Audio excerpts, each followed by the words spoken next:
comment Gargamel, étant grosse de gargantua, mangea grande plantée de tripes. Comment, en quelle occasion et manière, Gargamel enfanta? Et si vous le croyez, que le fondement vous échappe, le fondement lui échappait, une après-dînée, le 3e jour de février, pas trop avoir mangé le godbillot. Godebillon Godbillot sont de grasses tripes de Coireau. Poireau Coireau, son bœuf engraissé à la crèche, et dans les prés, guimauds. Près Guimau. Pré Guimauds, son pré qui porte herbe 2 fois l'an. Ces gras bœufs, ils en avaient fait tuer 367 014 pour être à Mardi Gras salé, afin qu'en après-hiver, ils eussent bœuf de saison à table pour, au commencement des repas, faire bénédiction de salaison et mieux entrer une vino. Les tripes furent copieuses, comme vous vous en doutez, étaient tant friandes que chacun en léchait ses doigts. Mais la grande diablerie à 4 personnages était bien en ce qu'il n'était possible de les réserver longuement, car ils fussent pourris, ce qui semblait indécent. Donc fut conclu qu'ils les beau-fereraient sans rien y perdre. À ce faire convièrent tous les citadins de Ciney, de Seuilly, de La Roche-Clermault, de Vaugaudry, du Coudray-Montpensier, du Guénéven et autres voisins, tous bons buveurs, bons compagnons et beaux joueurs de quilles, là. Le bonhomme Grand Gousier y prenait grand plaisir et commanda que tout allât par écuelle. Disait toutefois à sa femme qu'elle en mangea le moins vu qu'elle approchait de son terme et que cette tripagne était viande moult louable.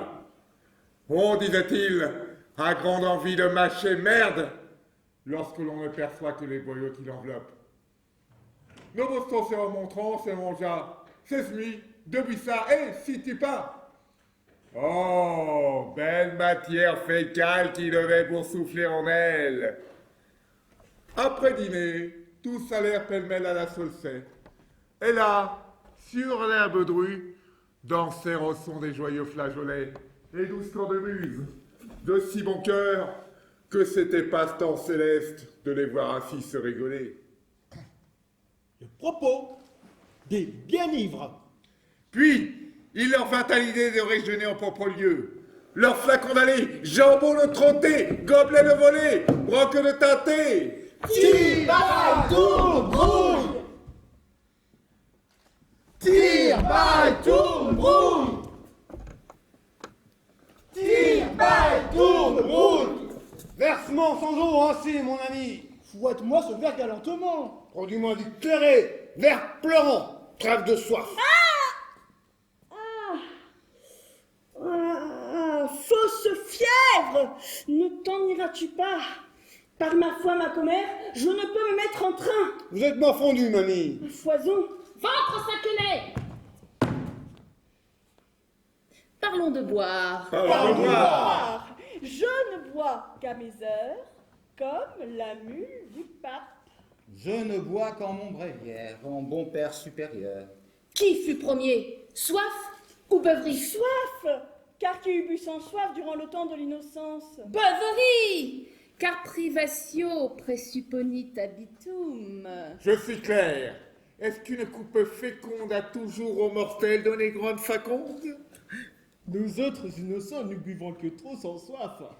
Non, moi, pêcheur, faute de boire pour la soif du moment, je préviens, c'est à venir. Vous saisissez? Je bois pour la soif à devenir. Je bois éternellement. Ce m'est éternité de beuverie et beuverie pour l'éternité. Chantons. Buvons! Un motet entonnant. Qui es-tu toi qui vas chantant? Qui es-tu toi qui soupire? Je suis un pénitent qui va pleurant sa vie. Et moi je pleure aussi. Ton destin est pieux. Je pleure lorsque le vent me sort parler de Dieu. Ton âme ira au feu. J'essaierai de l'éteindre. Ce feu ne s'éteint pas car il brûle sans cesse. J'emporterai du vent. ce vin te brûlera. Mais non, j'en bois et tant qu'il me rafraîchira. Adieu ivrogne, adieu. Adieu vieille hypocrite. Tu t'éloignes de ton Dieu pour suivre Plus de 500 buveurs. un sensé comme toi. Peut-on les condamner s'ils boivent autant que moi? Où est mon entonnoir? Quoi? Je ne bois que par procuration. Vous mouillez-vous pour sécher ou vous séchez-vous pour mouiller? Je n'entends point la théorie. De la pratique, je m'aide quelque peu. Haste-toi. Je mouille, je mecque, je bois. Et tout ça de peur de mourir. Buvez toujours, vous ne mourrez jamais. Buvez toujours, vous ne mourrez jamais. Et si je ne bois, je suis à sec. Me voilà mort. Mon âme s'enfuira en quelques morts aux grenouilles. En lieu sec, jamais l'âme n'habite. En lieu sec, jamais l'âme n'habite. En lieu sec, jamais l'âme n'habite. En lieu sec, jamais l'âme n'habite. Sommelier! Oh, un créateur de formes nouvelles, rendez-moi de non buvantes. Ah, buvantes! Un arroussement perpétuel à travers ces nerveux et secs boyaux qui de le sang boit pour néant. Celui-ci entre dans les veines, la pissotière n'en aura rien. Je laverai volontiers les tripes de ce veau que j'ai ce matin habillé. J'ai bien saburé mon estomac. Si mes dettes buvaient aussi bien que je le fais, mes créanciers seraient pantois quand il leur viendrait les exhiber. Cette main vous gaste le nez. Combien y rentreront avant que celui-ci en sorte? Boire si petit guet, c'est pour rompre son poitrail. Ceci s'appelle un appôt à flacon. Quelle différence est entre bouteille et flacon? Grande. Bouteille est fermée à bouchon, flacon à vie. De belle. Nos pères burent bien huilés à l'épaule. C'est bien chier, chanter, buvons! Celui-ci va se laver les tripes. Ne voulez-vous rien commissionner à la rivière? Je ne bois guère plus qu'une éponge. Je bois comme un templier. Et je bois comme un fiancé. Et moi, Ficutera sine à quoi? Comme la terre privée d'eau. Un synonyme de jambon? C'est une injonction de bevette. C'est une glissière. Par la glissière, on descend le vin en cave. Ah, par le jambon. Et par le jambon, on le descend dans l'estomac. Hé, là! À boire par ici. Bon, il n'y a point de compte. Respice personam. Pone podios. Bus non est in osu. Regarde à qui tu verses. Verse-moi 2 verres à rasibus, car je n'aime pas conjuguer boire au passé. Si je montais aussi bien comme j'avale, je serais au dans les airs.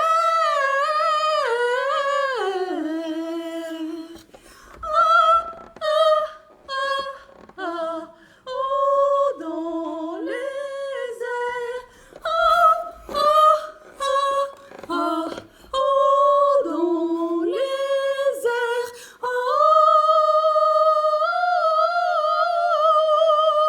Dans les airs.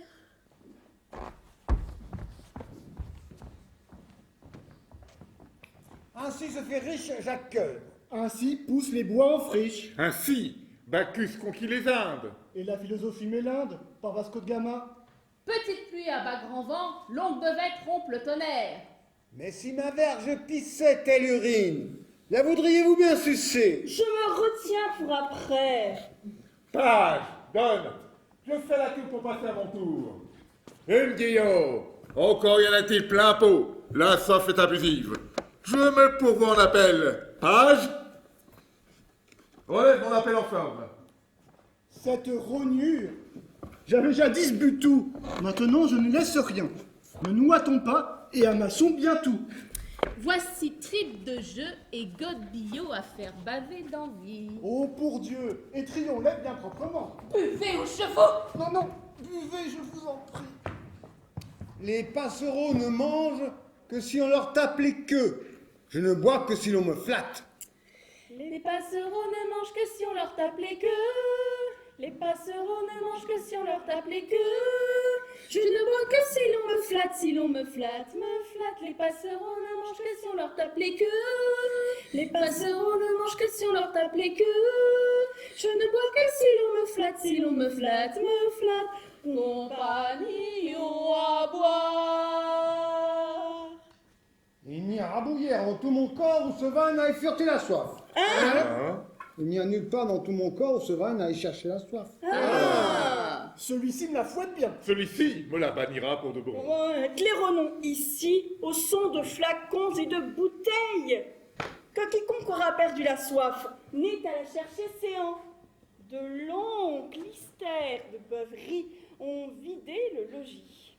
Le grand Dieu a fait les planètes. Et nous faisons les planètes. C'est la parole de Dieu en bouche, Sitio. La terre dite amiante n'est pas plus inextinguible que ma soif de rêver en paix. J'ai soif, j'ai soif, j'ai soif, j'ai soif. L'appétit vient en mangeant, disait Anguès évêque du Mans. La soif s'en va en buvant. J'ai soif, j'ai soif, j'ai soif, j'ai soif. Une remède contre la soif.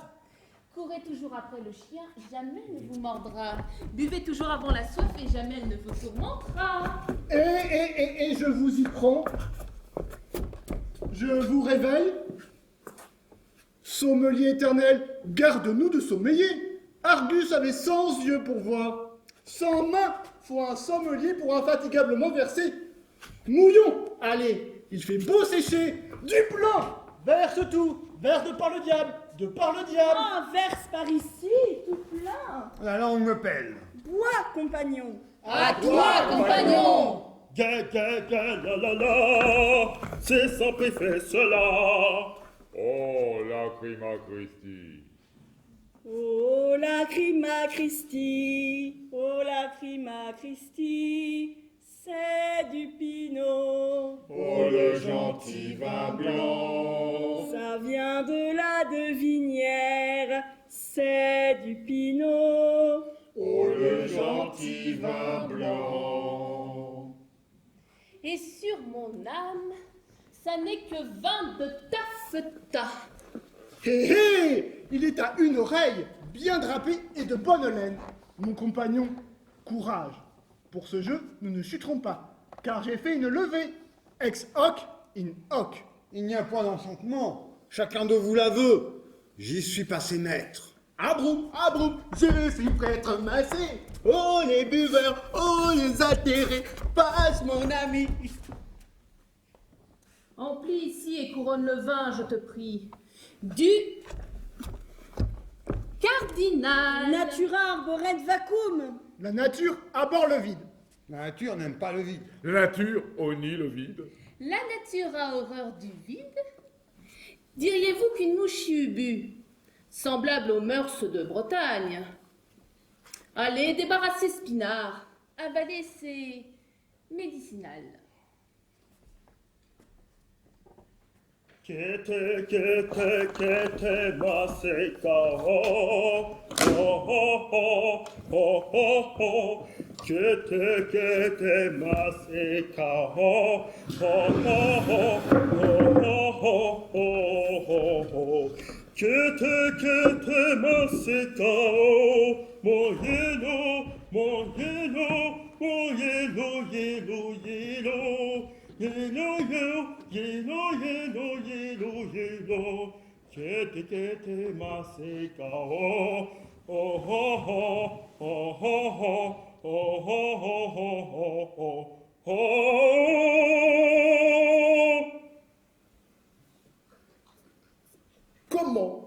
Antoine naquit de façon bien étrange. Pendant qu'il tenait ses menus propos de beuverie, Gargamel commençait à se sentir mal du bas. Alors, de sur l'herbe, Grand Gousier se leva et la réconforta honnêtement. Pensant que ce fut le mal d'enfantement, et lui disant qu'elle s'était requinquée dans la saucette, et qu'en bref, elle ferait pied neuf. C'est pourquoi il lui convenait prendre de nouveau courage au nouvel avènement de son poupon. Et encore que la douleur lui fût quelque peu de fâcherie, toutefois qu'elle serait brève, et la joie qui succéderait lui ôterait tous ses ennuis, En sorte que seulement ne lui en resterait la souvenance.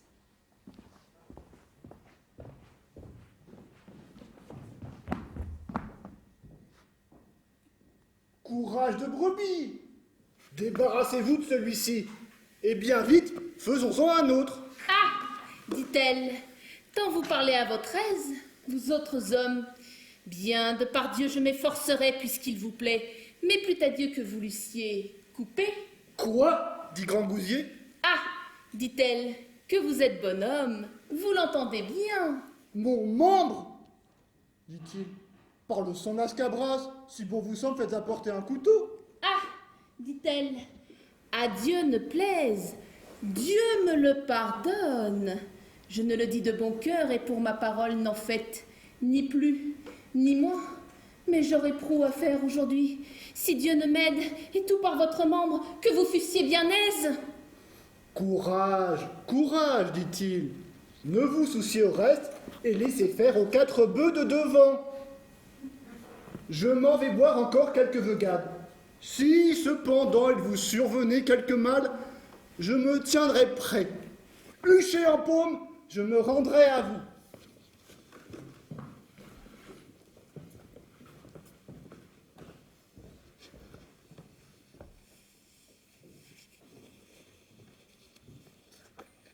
Peu de temps après, Elle commença à soupirer, se lamenter, et crier, Et vinrent un tas de sages femmes de tous côtés. et la tâtant par le bas, trouvèrent quelques pelauderies. assez de mauvais goût.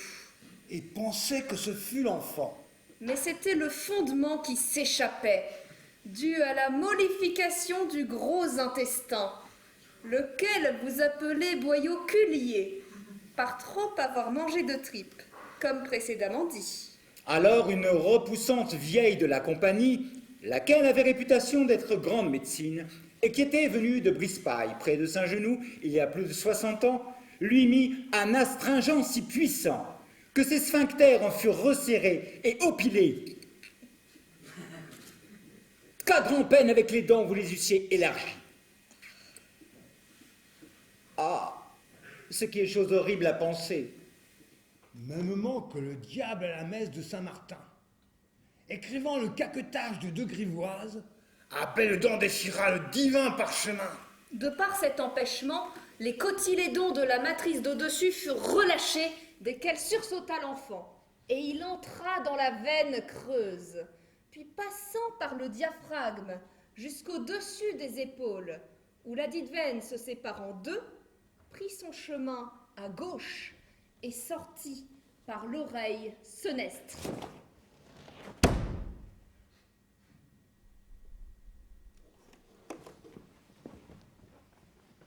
Soudain qu'il fut né, il criait comme les autres enfants. Mi, mi, mi, mi, mi, mi. Mais un, haute voix, s'écriait.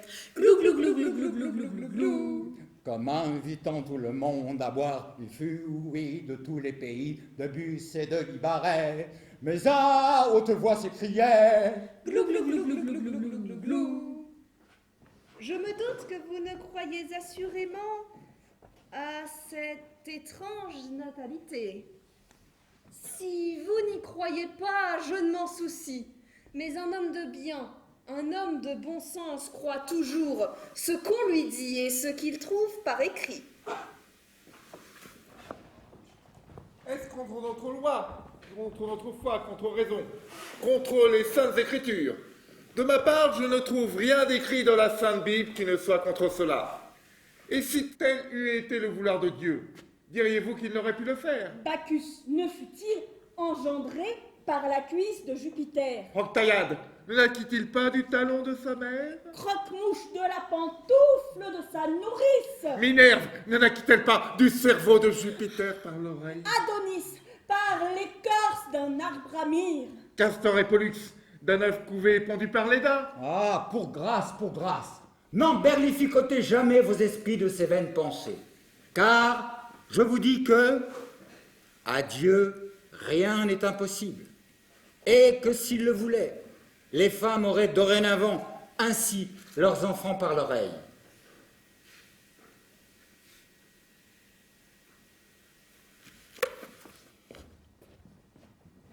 Mais vous seriez bien davantage ébahi et étonné si je vous exposais présentement tout le chapitre de Pline où il parle d'enfantement étrange et contre nature. Toutefois, je ne suis point menteuse tant assurée comme il l'a été. Lisez le 7e livre de sa naturelle histoire, chapitre 3. Et ne m'en tarabustez plus l'entendement.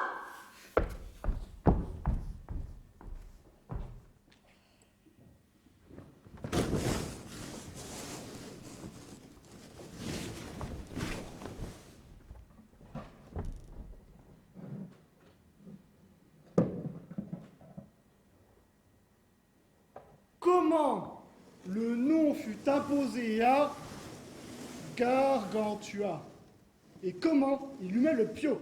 Le bonhomme Grangousier, buvant et rigolant avec les autres, entendit le cri horrible que son fils avait fait en entrant dans la lumière de ce monde, quand il bramait demandant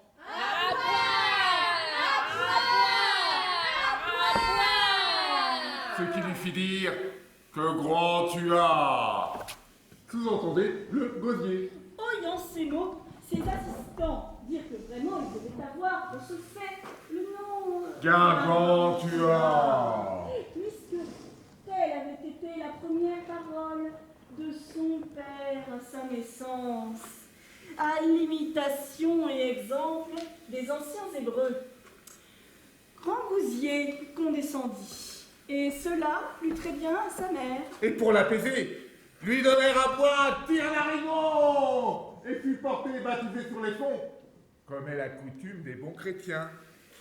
Et lui furent ordonnées 17 913 vaches de Ponty et de Bréhémont pour l'allaiter ordinairement. Car de trouver nourrice rassasiante n'était possible en tout le pays, considérant la grande quantité de lait requise pour l'alimenter ordinairement. Bien que certains docteurs scotistes ayant affirmé que sa mère l'allaita et qu'elle pouvait traire de ses mamelles 1402 pipes 9 potées de lait à chaque fois. Ce qui n'est vraisemblable et a été déclaré la proposition mamellement scandaleuse. Au faux centre pour de pitoyables oreilles et sentant de loin l'hérésie. Ce régime dura 1 an et 10 mois. Parvenant à cet âge, par le conseil des médecins, on commença à le sortir. Et fut faite une belle charrette à bœufs par l'invention de Jean Degnaud. Et on le promenait par-ci et par-là, joyeusement. Il faisait bon le voir, car il portait bonne trogne et avait presque 10 et 8 mentons, et ne criait que bien peu. Mais il se conchiait à toutes heures, car il était prodigieusement flegmatique des fesses, tant de sa complexion naturelle que de la disposition accidentelle qui lui était advenue à trop humer de purée septembrale. Et n'en eût mes gouttes sans raison, car s'il advenait qu'il fût dépité, courroucé, fâché ou marié, s'il trépignait, s'il pleurait, s'il criait, en lui apportant à boire, on le rassérénait, et il demeurait ainsi, quoi, et joyeux. Une de ses gouvernantes m'a dit, jurant sa foi, que de ce faire, il était en coutumier, qu'au seul son des pintes et flacons, il entrait en extase, comme s'il goûtait les joies du paradis. Si bien que, considérant cette complexion divine, les gouvernantes, pour le réjouir au matin, faisaient teinter devant lui des vers avec leurs couteaux des flacons avec leurs toupons, des pintes avec leurs couvercles. Ping! À ce son-là, Il s'égayait, tressaillait, Et lui-même, se versait, en dodolinant de la tête. moniquant disant des doigts et baritonnant du cul.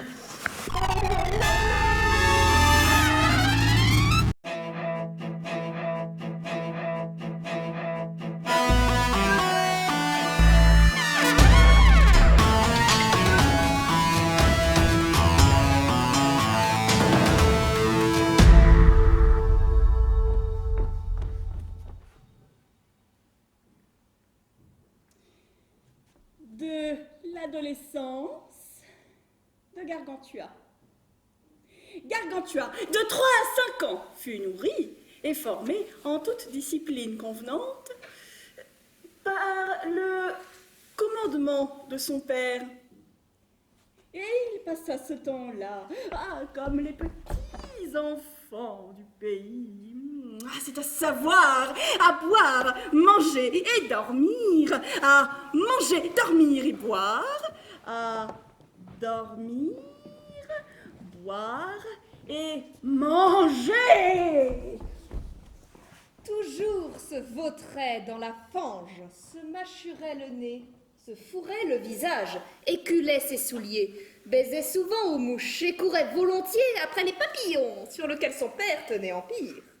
Il pissait sur ses souliers, il chiait en sa chemise, il se mouchait sur ses manches, il morvait dans sa soupe et pataugeait par tout lieu, et buvait dans sa pantoufle et se frottait ordinairement le ventre d'un panier. Il aiguisait ses dents d'un sabot, se lavait les mains dans le potage, se pignait d'un gobelet, s'asseyait à terre, le cul entre 2 selles, se couvrait d'un sac mouillé, buvait en mangeant sa soupe, mangeait sa foi sans pain, mordait en riant, riait en mordant, souvent crachait au bassinet, pétait de graisse, pissait contre le soleil, fuyant pluie se cachait dans l'eau, battait à froid, pensait creux, faisait le sucré, écorchait le renard. écorchait le renard.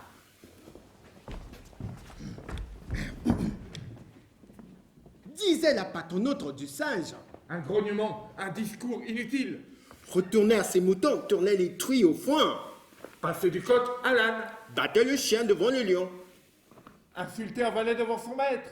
Mettait la charrue avant les bœufs, se grattait là où ne lui démangeait point, Tirait les vers du nez, trop embrassé et mal étreigné.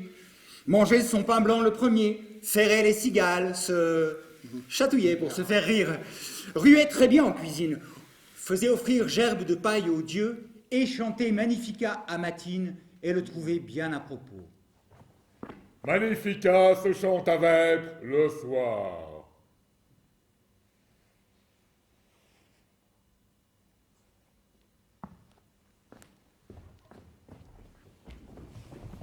Mangeait chou et chier poiré, flairait les lièvres dissimulés, faisait perdre pied aux plus rusés, ratissait le papier, griffonnait le parchemin, détalait comme un lapin, se pichait la calebasse, comptait sans son ouste. C'est se faire son addition à son avantage. Battait les buissons sans prendre les oisillons. Croyait que nus fussent paille des reins et que vessie fussent lanterne. Avait plus d'un tour dans son sac, faisait là pour avoir du grand De la merde. De son poing faisait un maillet, prenait les grues au premier saut, voulait que maille par maille on fit les côtes de maille, de cheval de nez, toujours regardait les dents, sautait du coq à l'âne, mettait entre 2 vertes une mûre, de la terre faisait un fossé, protégeait la lune des loups, espérait prendre les alouettes si les nus tombaient, faisait de nécessité vertu, faisait de tels pains souples, se souciait aussi peu des pelés comme des tondus, tous les matins écorchait le renard. Écorchait le renard. Les petits chiens de son père mangeaient en son écuelle. Lui de même mangeait avec eux, il leur mordait les oreilles et il lui égratignait le nez. Il leur soufflait sifflait au cul. Et il lui léchait les badigouances.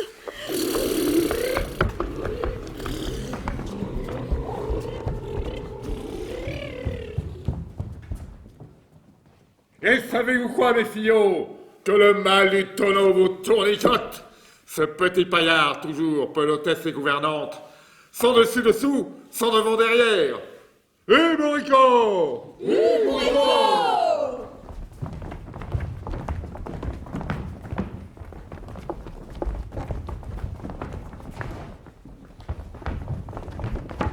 Et déjà, commençait à s'exercer de la braguette.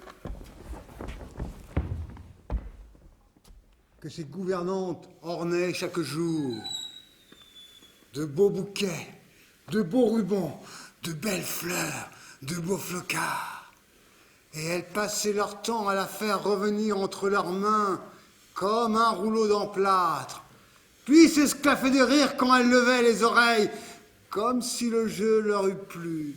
L'une la nommait mon petit Fosset, L'autre ma pine. L'autre ma branche de corail. L'autre mon bondon, Mon bouchon. Mon vilebrequin. mon piston, Ma tarière. Ma pendelante. Mon rue des bas, ray des bas. mon dressoir. Ma petite andouille vermeille. Ma petite couille bredouille. Elle est à moi, disait l'une. C'est la mienne, disait l'autre. Moi? Ah, n'y aurais-je rien. Par ma foi,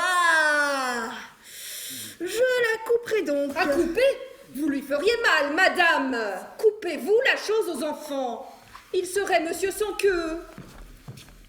Et pour s'ébattre comme les petits enfants du pays, elles lui firent un beau virolet, avec les ailes d'un moulin à vent de Mirebeau.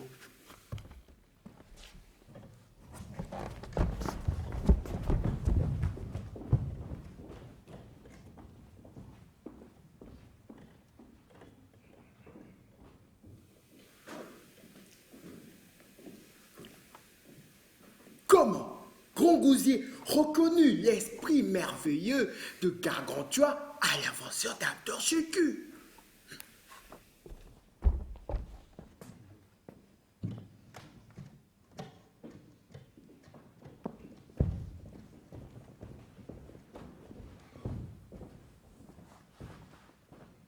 Sur la fin de la 5e année, Grangousier, revenant de la défaite des Canariens, visita son fils Gargantua. Là, il se réjouit comme tel un père pouvait être en voyant qu'il avait un tel enfant. Et le baisant, l'accolant, l'interrogeait de diverses sortes de petits propos puérils, et but autant avec lui qu'avec ses gouvernantes, auxquelles par grand soin il avait demandé entre autres si elles l'avaient tenu blanc et net. À ce répondit Gargantua qu'il avait fait établir une ordonnance, et qu'en tout le pays n'y était garçon plus propre que lui. Comment cela, dit Grangousier?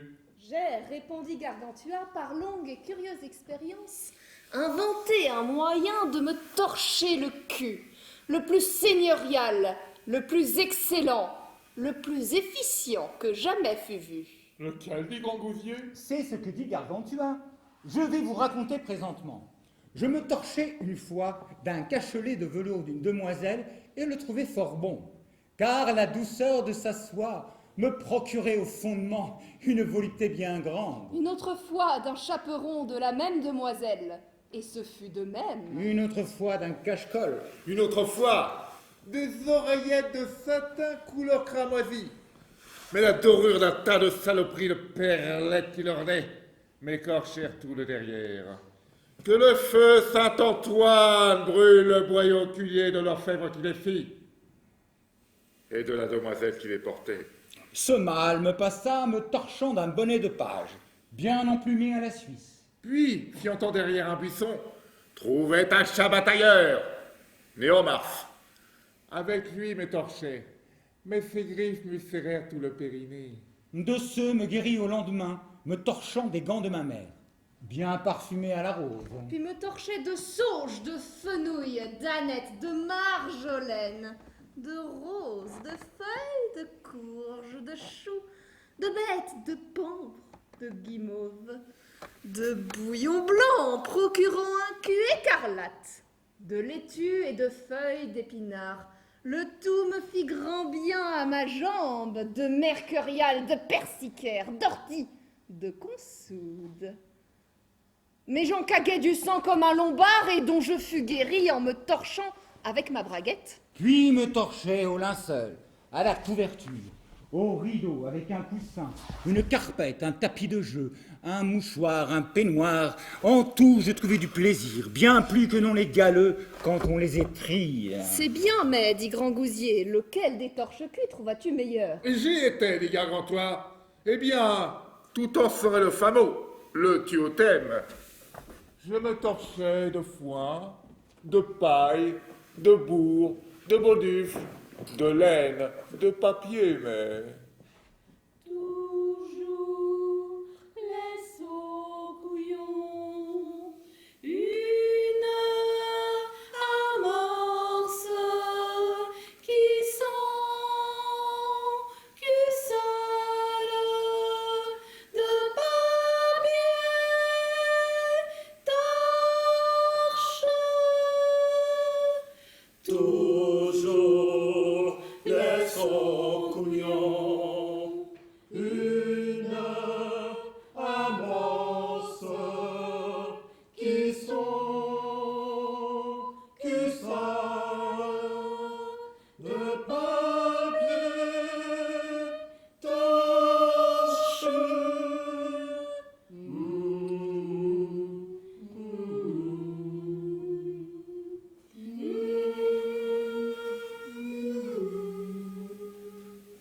Quoi, dit Grand Gousier?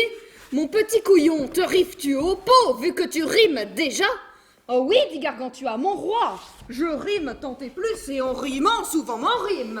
Écoutez ce que dit notre cabinet au fianteur. Chieur! Foireur, Péter, vresseux, ton lard fécal, en cavale, s'étale, sur nous, Répignant. Merdoyant! dégoûtant, le feu Saint-Antoine puisse te retire. c'est tout, tes trous.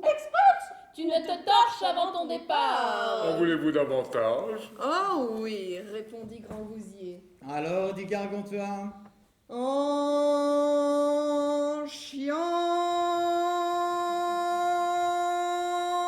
L'autre jour, j'ai senti. l'arbre que mon cul doit, l'auteur fut autre qu'espéré, j'en fus de tout temps plus gentil. Aussi quelqu'un avait consenti de m'amener ce que j'attendais, en chacun je l'aurais assise, sans trop durer sur mon goret. Cependant, avec ses doigts, mon trou de merde garanti.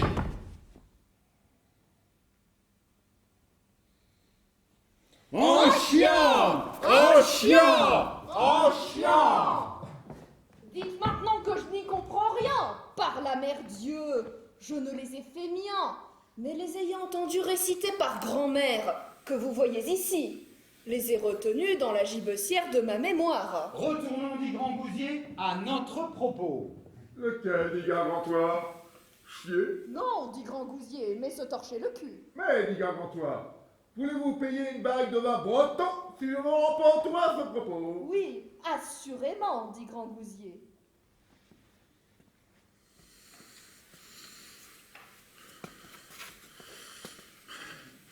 Il est, dit Gargantua, point besoin de se torcher le cul s'il y a saleté. Saleté n'y peut y être si on a chié. Il nous faut donc chier avant de se torcher le cul. Oh, dit Grand Gousier, que tu as du sens, petit bonhomme. Ces premiers jours, je te ferai passer le docteur en guet-science. Pardieu, car tu as bien plus de raison que d'âge. Alors, poursuis ce propos torcheculatif, je te prie. Et par ma barbe, pour une barrique, tu auras 60 futailles. J'aperçois de ce bon vin breton, lequel ne vient pas de Bretagne, mais en ce bon pays du Véron. Je me torchais après, dit Gargantua, d'un couvre-chef, d'un oreiller, d'une gibecière, d'une pantoufle, d'un panier. Mais oh, désagréable torche-cul! Puis d'un chapeau. Et notez que des chapeaux, les uns sont ras, les autres à poil, les autres veloutés, les autres satinés, les autres taffetassés.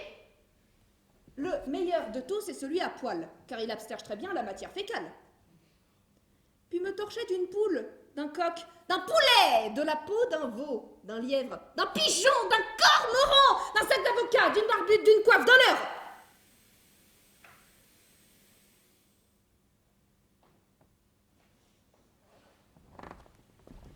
Mais pour conclure, je dis et maintiens qu'il n'y a meilleur torche-cul qu'un oison bien dufteux, pourvu qu'on lui tienne la tête entre les jambes.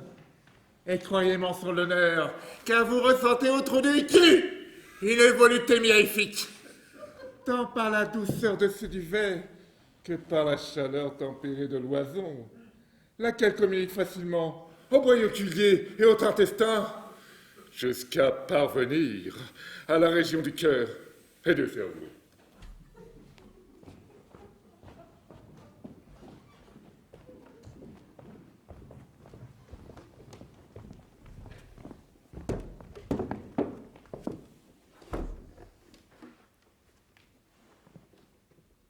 Comment Gargantua fut mis sous la tutelle d'autres pédagogues. Autant son père aperçut que vraiment il étudiait très bien et y mettait tout son temps. Toutefois, quand rien ne progressait, et pire encore, en devenait fou, niais, tout rêveur et radoteur. Maître Joblin, son précepteur, partit de la maison. Grand Gousier consulta le vice-roi sur quel précepteur on pourrait lui donner. Et fut avisé entre eux que cet office serait remis à Ponocrate, pédagogue de Eudémon, et que tous ensemble iraient à Paris pour connaître quelle était l'étude des jouvenceaux de France.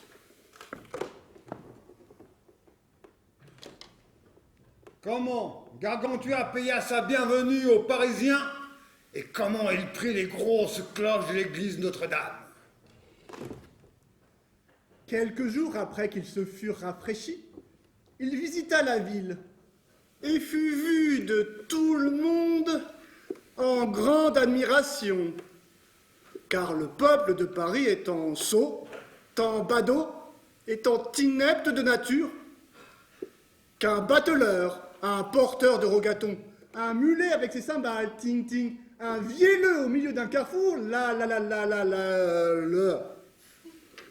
assemblera plus de gens que ne le ferait un bon prêcheur évangélique. Et tant modestement le poursuivirent qu'il fut contraint de se réfugier dans les tours de l'église Notre-Dame. Dans ce lieu, et voyant tant de monde autour de lui, il dit clairement: « Je crois que ces maroufles veulent que je leur paye ici ma bienvenue et mon denier. C'est raison, je vais leur donner le vin, mais ce ne sera que par rice. » Alors, en souriant, il détacha sa belle braguette et, tirant sa mantule en l'air, les compissa si aigrement qu'il en noya 260 418, sans compter les femmes et les petits-enfants. Certains d'entre eux s'échappèrent de ce pisse-fort à la légèreté de leurs pieds, suant, toussant, crachant, et hors d'haleine, commencèrent à apostasier et jurer, les uns en colère, les autres par rice. Carimari, Carimara, par Sainte Mamie, nous voilà arrosés par rice. Depuis, la ville fut nommée Paris, laquelle auparavant on appelait Leucès en grec, c'est-à-dire Blanchette, pour les blanches cuisses des dames du dit lieu. Et par autant qu'à cette nouvelle consécration du nom, tous les assistants jurèrent chacun les saints de sa paroisse.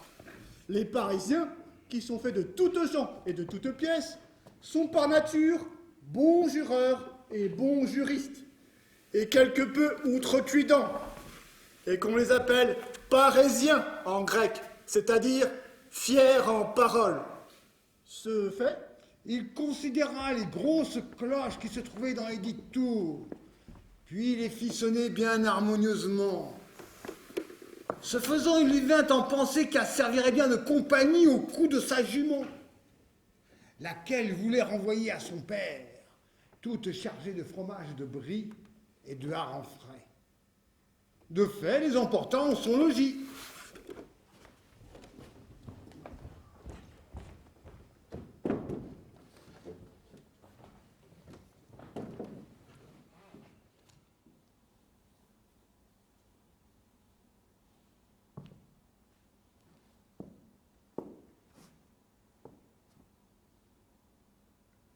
Puis, tout lourdement, grignotant d'un fragment de prière, se lavait les mains de vin frais, s'écurait les dents avec un pied de porc, et devisait joyeusement avec ses courtisans.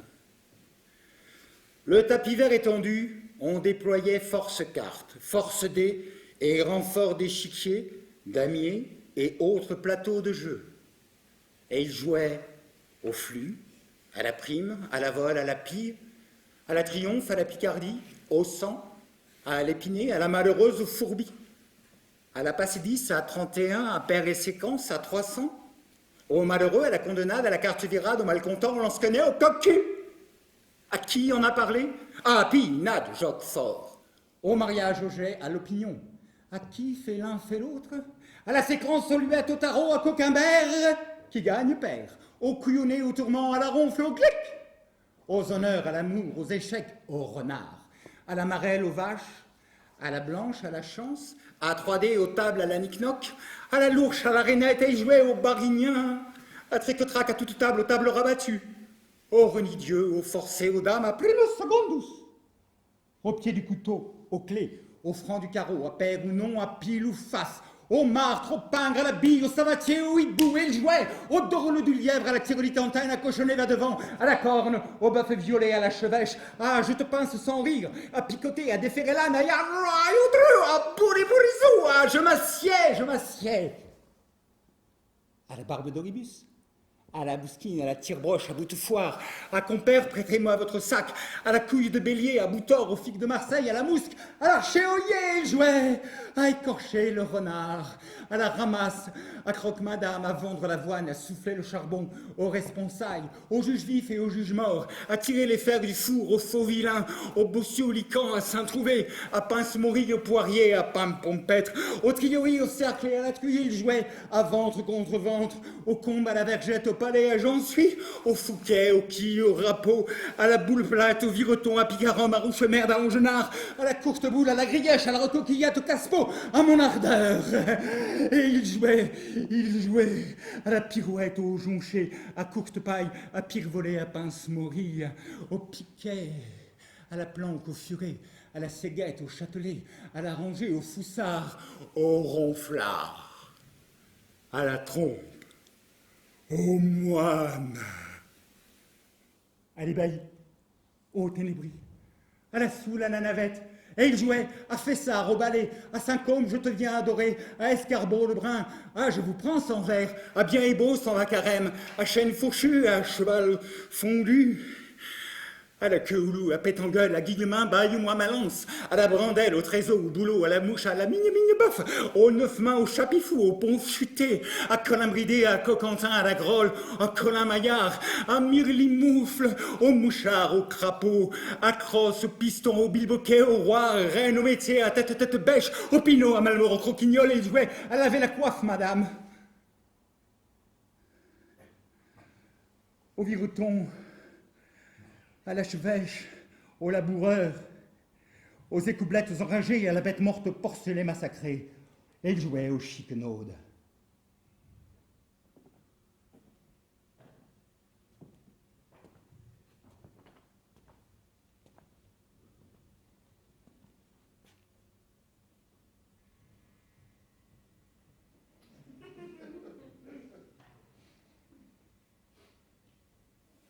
Après avoir bien joué,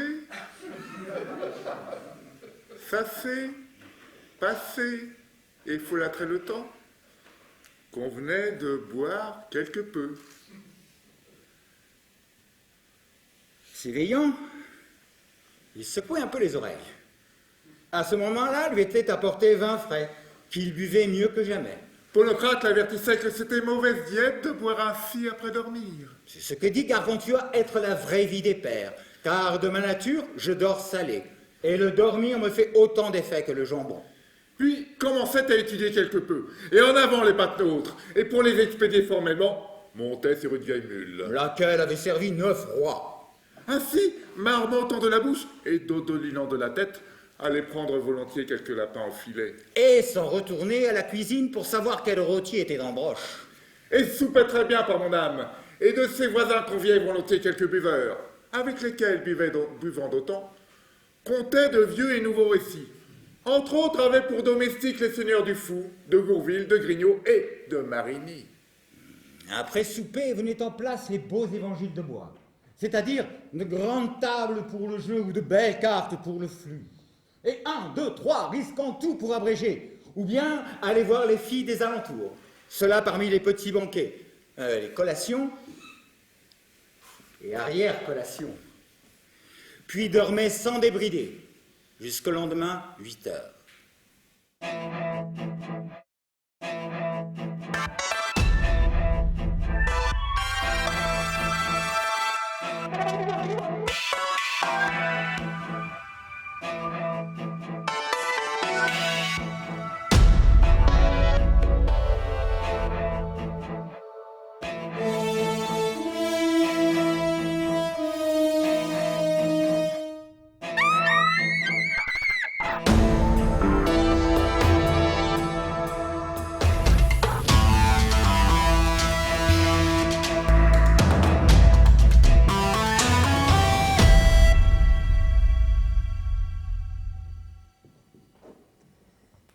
Comment survint, entre les Foissiers de Lernay et les bergers du pays de Gargantua, la grande querelle qui provoqua grande guerre.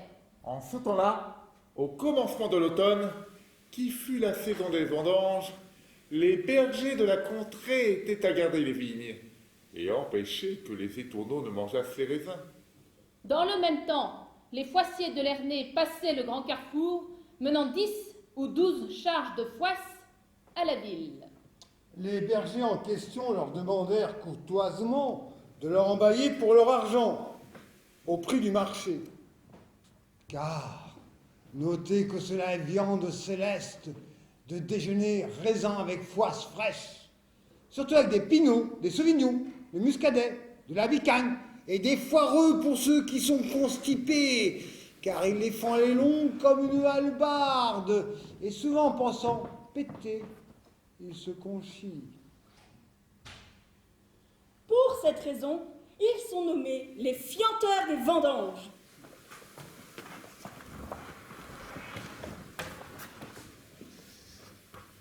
Les Foissiers ne furent aucunement enclins à leurs requêtes, et ce qui est pire, les outragèrent grandement, en les traitant de bavards, chicots pourris, plaisantins rouquins, cutéreux, chiants, lits, croquants, hypocrites, fainéants, goiffres, ventrus, vantards, vauriens, rustres, casse-pieds, voleurs, brigands, fines braguettes, abondants, flemmards, malotrus, nigauds, marrons, cordiaux, bouffons, fanfarons, gueux, bouviers d'étrons, bergers de merde et autres épithètes diffamatoires, ajoutant qu'aucun d'eux n'était digne de manger de ces belles foisses, mais qu'ils devaient se contenter de gros pains bals et de tourtes. À cet outrage, l'un d'entre eux, nommé Frogier, bien honnête homme de sa personne et notable bachelier, répondit doucement. Depuis quand avez-vous pris les cornes pour en être devenu tant arrogant? Diable! Vous nous en gaviez volontiers et maintenant y refusez? Ce n'est pas être de bons voisins. Nous ne vous traitons pas ainsi quand vous venez ici acheter notre beau froment avec lequel vous faites vos gâteaux et foisses. Encore, par-dessus le marché, nous vous eussions donné de nos raisins. Mais par la mère Dieu, vous pourriez bien en repentir et aurez affaire à nous un de ces jours. Dans ce cas, nous ferons envers vous l'appareil. Et ayez-en souvenance. Alors, Marquet, grand bâtonnier de la confrérie des Foissiers, lui dit « Vraiment, ce matin, tu es bien accrété. Fier comme un coq. Hier soir, tu mangeas trop de mille. Viens là, je vais t'en donner de la foisse. Alors, Frogier, en toute naïveté, approcha, tirant une pièce de son baudrier, pensant que Marquet allait lui déballer des foisses. Mais il lui donna de son fouet à travers les jambes si rudement que les nœuds y apparaissaient, puis voulut prendre la fuite. Mais Frogier s'écria « Au meurtre et à l'aide tant qu'il put !» Et en même temps, lui jeta un grand gourdin qu'il portait sous son aisselle et l'atteignit à la jointure coronale de la tête du côté droit sur l'artère temporale, de telle sorte que Marquet, tomba de sa jument. Mieux, il semblait plus mort que vif.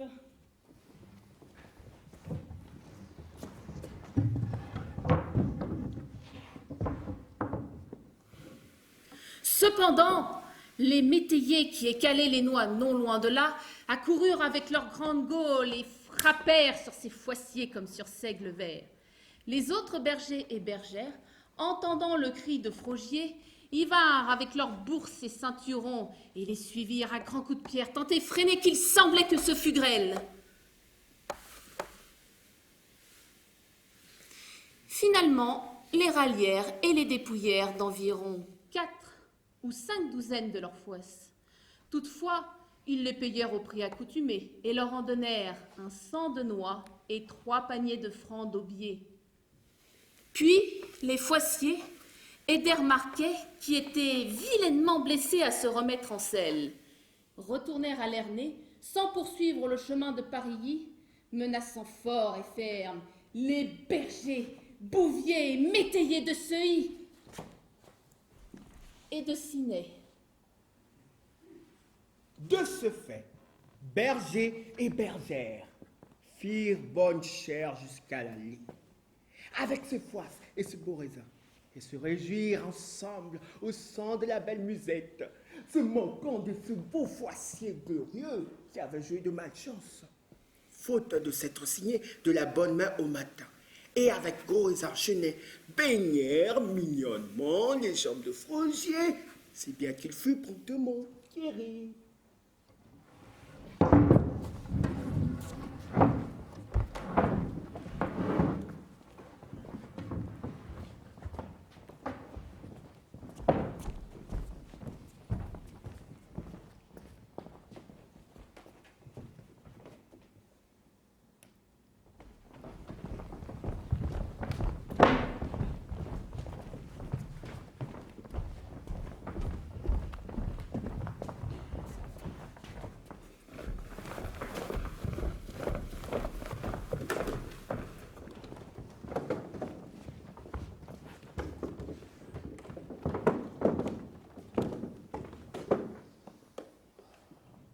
Comment les habitants de Lernay, par le commandement de Picrocole, leur roi, assaillirent au dépourvu les bergers de Gargantua.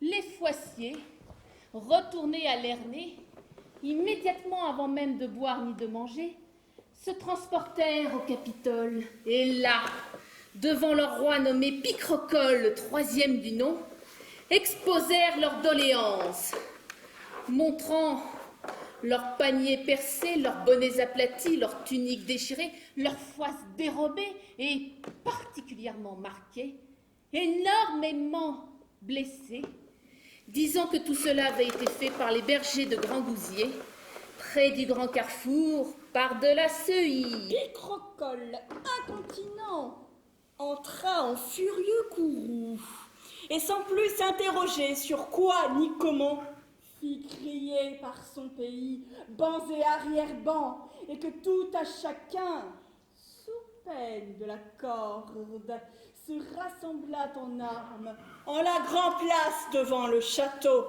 à heure de midi. Pour mener à bien son entreprise, envoya sonner le tambourin à l'entour de la ville. Lui-même, pendant qu'on apprêtait son dîner, alla faire affûter son artillerie, déployer son enseigne et son oriflamme, et charger force munitions, tant de harnais d'armes que de bourses. Endymion répartit les commissions et fut par son édit nommé sur l'avant-garde le seigneur Tropelu, laquelle contenait 16 014 arquebusiers, 35 011 fantassins. Le grand écuyer Touquedillon fut commis à l'artillerie, où furent comptées 914 grosses pièces de bronze, en canot, double canot, basilic, serpentine, coulevrine, bombarde, fauchon, passe-volant, spirole et autres bouches à feu. L'arrière-garde fut confiée au duc Rac de Nard. Au plus fort de la troupe se tinrent le roi et les princes de son royaume. Ainsi sommairement accoutrés, avant que de se mettre en chemin, envoyèrent 300 chevaux légers sous la conduite du capitaine Engoulevent pour découvrir le pays et savoir si aucune embûche n'était par la contrée. Mais après avoir diligemment recherché à l'environ, trouvèrent tout le pays en paix et silence, sans assemblée quelconque. À cette information, Picrocole commanda que chacun marchât sous son enseigne, hâtivement. Alors, sans ordre ni mesure, prirent les champs les uns parmi les autres, dévastant et dispersant tout par où ils passaient, sans épargner ni pauvres, ni riches, ni lieux sacrés, ni profanes, emmenaient bœufs, vaches, taureaux, veaux, génisses, Brebis, moutons, chèvres et boucs, poules, chapons, poulets, oisons, jarrois, porcs, truies, gorets, abattant les noix, vendangeant les vignes, emportant les cèpes, roulant tous les fruits des arbres. Ce qu'ils faisaient, c'était un désordre incomparable, et ne trouvèrent personne qui leur résistât. Et tout un chacun se mettait à leur merci, les suppliant d'être traités plus humainement, en considération de ce qu'ils avaient de tout temps été bons et aimables voisins, et que jamais envers eux ne commirent excès ni outrage, pour ainsi soudainement être par eux molestés, et que Dieu les en punirait sous peu. À ces remontrances, plus rien ne répondait, sinon qu'ils allaient leur apprendre à manger de la foisse.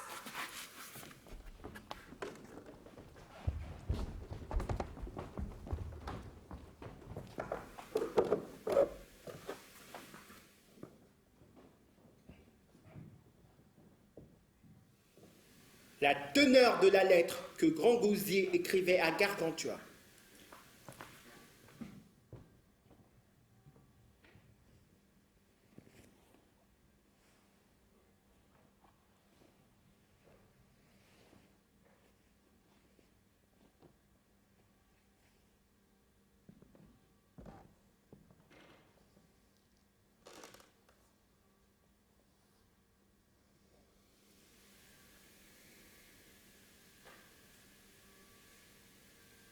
La ferveur de tes études aurait requis, depuis longtemps, que je ne te révocasse de ce loisir studieusement philosophique, si la confiance de nos amis et nos anciens alliés n'eût à présent contrarié la sûreté de ma vieillesse.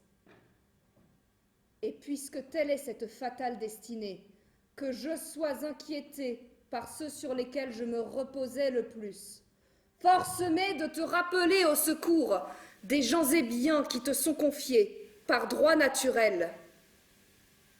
Car de même que les armes au dehors sont fragiles, si le projet n'est pas dans notre royaume, de même, vaine est l'étude et inutile le projet qui en temps opportun n'est exécuté par vertu et auront effet réduit.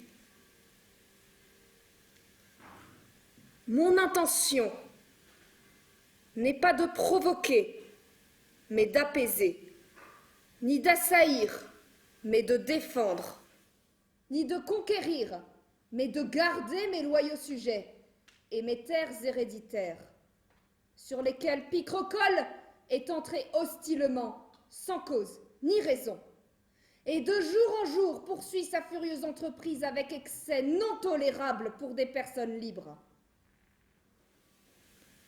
je me suis mise en devoir pour modérer sa colère tyrannique, lui offrant tout ce que je pensais pouvoir le contenter, et par plusieurs fois, et envoyer des ambassades amiables à son égard, pour entendre en quoi, par qui et comment il se sentait outragé.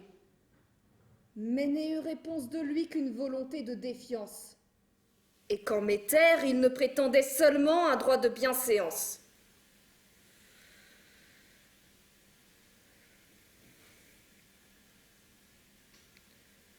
Ainsi, j'ai compris. J'ai compris que Dieu l'Éternel l'a laissé au gouvernail de son libre arbitre et propre sens, qui ne peut être, s'il n'est continuellement guidé par grâce divine, que mauvais, et pour le contenir en son devoir, et le ramener à la raison, me l'a envoyé ici, sous de mauvais auspices. C'est pourquoi, mon fils bien-aimé, le plus tôt que tu pourras cette lettre lue, retourne à diligence pour secourir, non pas tant moi-même, ce que toutefois par piété naturellement tu dois, mais les tiens que par raison tu peux sauver et protéger. Cet exploit sera fait à moindre effusion de sang possible, et si c'est faisable, par des engins plus expédients, par des pièges et des ruses de guerre, nous sauverons toutes les âmes et les enverrons joyeuses à leur domicile.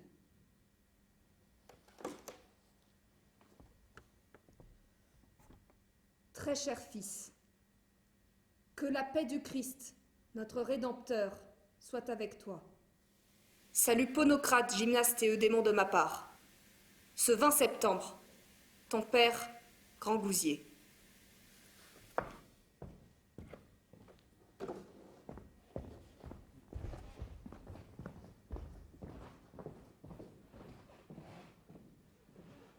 La lettre dictée et signée, Grand Gousier ordonna qu'Ulrich Gallet, son maître de requête, un homme sage et avisé dont il avait reconnu le bon sens et la vertu en diverses affaires contentieuses, de se rendre auprès de Picrocole pour lui exposer ce qu'ils avaient décrété. Sur l'heure, partit le brave vassal Gallet et, passé le guet, demanda au meunier où était Picrocole, lequel lui répondit que ces hommes ne lui avaient laissé ni coq ni poule et qu'ils s'étaient retranchés en la roche Clermont, et qu'il ne lui conseillait point de s'avancer plus loin, de peur du guet, car leur fureur était énorme, ce qui la nuit facilement, et pour cette nuit fut hébergé chez le meunier. Au lendemain matin, il se transporta avec un trompette à la porte du château de Picrocole et requit auprès des gardes qu'il le laisse parler au roi pour son intérêt. Le roi, mis au courant de ce message, ne consentit aucunement qu'on lui ouvrit les portes, mais se transporta en bas des remparts et dit à l'ambassadeur: « Qu'y a-t-il de nouveau? Que voulez-vous dire ?» Ainsi l'ambassadeur tint les propos comme s'ensuit. « De quelle furie t'es-tu donc prise à présent? Toute alliance brisée, toute amitié foulée aux pieds, tout droit violé, pour envahir hostilement ces terres sans avoir été en rien lésé, bravé ou provoqué par lui ou les siens.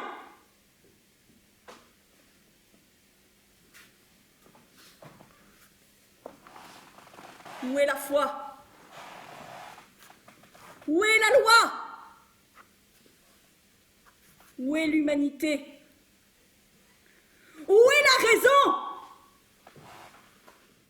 Où est la crainte de Dieu? Crois-tu que ces outrages soient cachés aux esprits éternels et au Dieu souverain qui est le juste rétributeur de nos entreprises? Si tu le crois, tu te trompes, car toutes choses viendront à son jugement. Sont-ce de fatales destinées ou influence des astres qui veulent mettre fin à tes aises et repos? Ainsi, toutes choses ont leur fin et période, et quand elles sont parvenues à leur point le plus haut, elles sont en bas ruinées, car elles ne peuvent longtemps en tel état demeurer. C'est la fin de ceux qui ne peuvent, par raison et tempérance, modérer fortune et prospérité. Quitte ces lieux immédiatement, et demain dans la journée, sois retiré en tes domaines, sans provoquer en chemin ni tumulte, ni violence.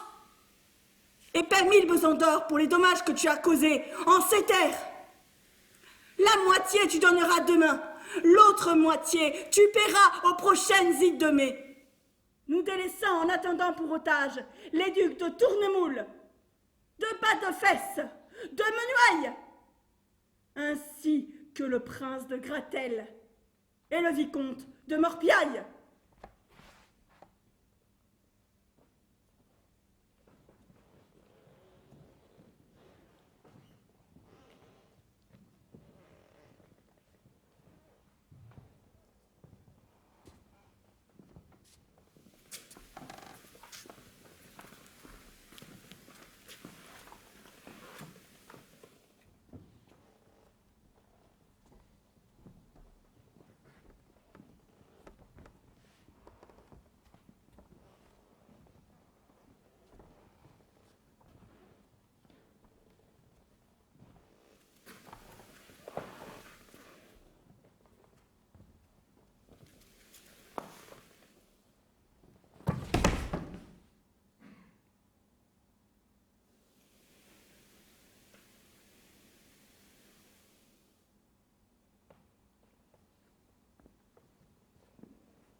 Comment Grand Gousier, pour acheter la paix, fit rendre les foisses?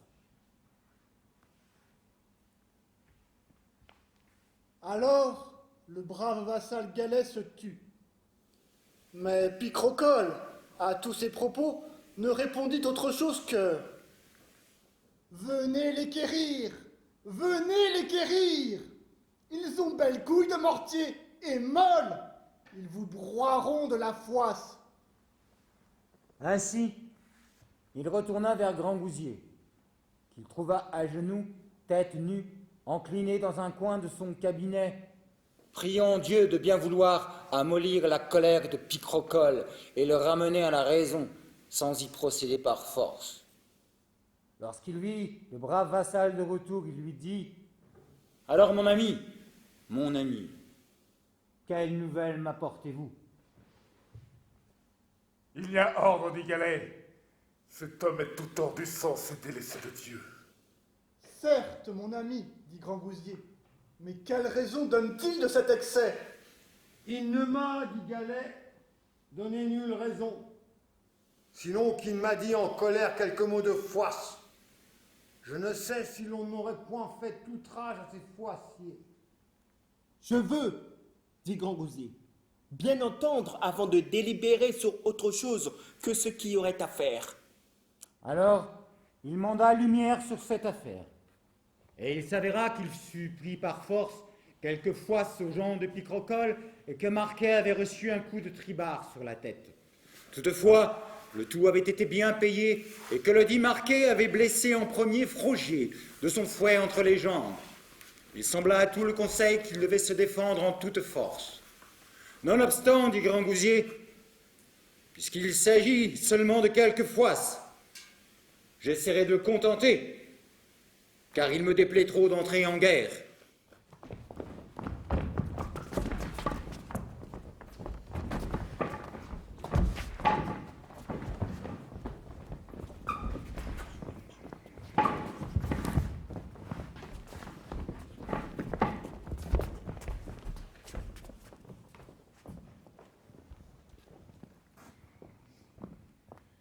Alors, il s'enquit de combien de foisses on avait pris.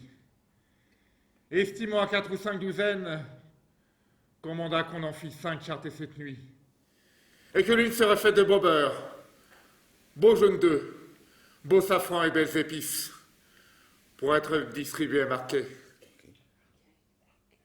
Et qui lui donnait pour son intérêt 700 000 et 3 philippus pour payer les barbiers qu'il aurait pensé. Et de cœur joie lui donnait la métairie de la Pomardière, à perpétuité. Franche pour lui et les siens. Pour s'y rendre et conduire, le tout fut envoyé galet, lequel par le chemin fit cueillir près de la Solsay force Grandjean et Roseau, et en fit parer autour des charrettes et chacun des charretiers. Lui-même en tint un dans sa main, voulant ainsi faire connaître qu'il ne demandait que paix, Paix, paix, paix. et qu'il venait pour s'acquitter. Arrivé à la porte, il retire de parler à Picrocole au nom de Grand Gousier. Picrocole ne voulut jamais les laisser entrer, ni aller leur parler, et leur manda qu'il était empêché. Mais qu'il dit ce qu'il voudrait au capitaine Touquedillon, lequel affûtait quelques pièces d'artillerie sur les murailles. Alors le brave vassal lui dit: « Seigneur, pour vous retirer de tout ce débat, et ôter toute excuse à ne pas retourner à notre première alliance, nous vous rendons présentement les foises d'où vient la controverse. Nos hommes en prirent 5 douzaines. Elles furent très bien payées. Nous aimons tant la paix que nous en rendons 5 charrettes. L'une d'elles, celle-ci, sera pour Marquet, qui se plaint le plus. De surcroît, pour le contenter entièrement, voilà 700 000 et 3 philippus que je lui livre. Et pour l'intérêt qu'il pourrait prétendre, je lui cède la métairie de la Pomardière, à perpétuité, pour lui et les siens, possédable en francs à l'eux. Voyez ici le contrat de la transaction. Et pour Dieu, vivons dorénavant en paix. Retirez-vous joyeusement vos terres. Abandonnez cette place en laquelle vous n'avez nul droit, comme vous le convenez bien. Et soyons amis comme auparavant.